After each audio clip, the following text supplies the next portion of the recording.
அனைவருக்கும் காலை வணக்கம். டிடிகே ரோட்ல இருந்து நாங்க வந்து சென்ட்ரல் நோக்கி ஒரு ஆட்டோல நானும் என் மனைவி வந்துட்டு இருக்கும்போது அவன் வந்து பேசுறான். ஃபர்ஸ்ட் 200 ரூபா கொடுங்க சார். நான் 250 ரூபா கேட்டேன். 200 ரூபாய்க்கு பேசுறேன். சரி வண்டி ஏறி அவன் வந்து அப்படியே வர்றான். அப்படியே சிந்தாரிப்பேட்டை கிராஸ் பண்றான். சிந்தாரிப்பேட்டை கிராஸ் பண்ணும்போது சார் 1 நிமிஷம் சார் எங்கள்கிட்ட சொன்னான். நிறுத்தினான். இறங்கி அங்க ரோட்ல உட்காந்துட்டு இருக்கான். ஒரு வயசான ஆளு. ஒரு சாப்பாடு போடணும், ஒரு பைய கொடுக்குறான். சரின்ட்டு இன்னும் கொஞ்சம் தூரம் வர்றான். எக்மோர் கிராஸ் பண்ணும்போது அங்க போய் இன்னொரு பொண்ணு கொடுக்குறான்.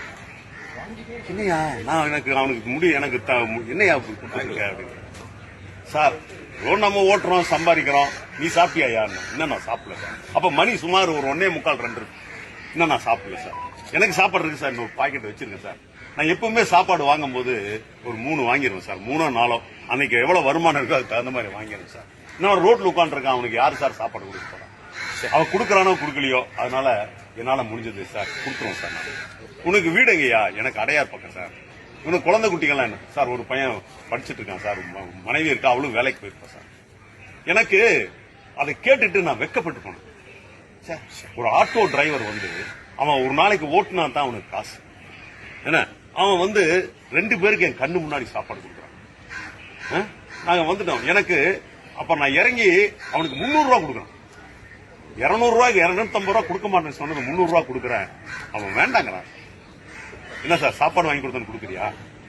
எனக்கு செருப்புல அடிச்ச மாதிரி இருந்தது. என்னடா காசு வாங்க மாட்டேங்கிறானே சார். இது வந்து என்னோட சொந்த எக்ஸ்பீரியன்ஸ்.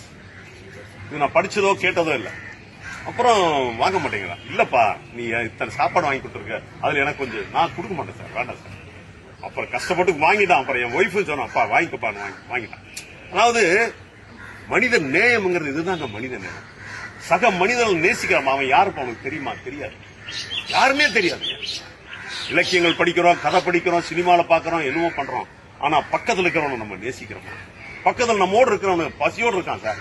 அவனுக்கு ஒரு ஐடியா சொல்றதுக்கு ஆள் இல்ல, அவனுக்கு பேசுறதுக்கு ஆள் இல்ல. அந்த மாதிரி வறுமையில கஷ்டப்படுறான். இன்னைக்கு வந்து யார்ட்டையுமே கேட்க முடியாது, வாய் விட்டு கேட்க முடியாது. அதாவது நம்மளால முடிஞ்ச உதவிகளை கண்டிப்பா நம்ம செஞ்சோம்னு வச்சுங்க. அதுல வந்து நமக்கு வந்து அவன் மட்டும் நன்மை அடையல, நம்மளும் அடையும். இது வந்து இருபுறமும் கருக்குள்ள ஒரு பட்டயம் மாதிரி ரெசிப்ரோக்கல். நீ என்ன செய்யறியோ அதை உங்களுக்கு செய்யுங்க. கண்டிப்பாங்க இது எக்ஸ்பீரியன்ஸ். செஞ்சு பாருங்க, கொடுத்து பாருங்க, கண்டிப்பா உங்களுக்கு கிடைக்குங்க. இதனால இனிய நாளா எம்மையா.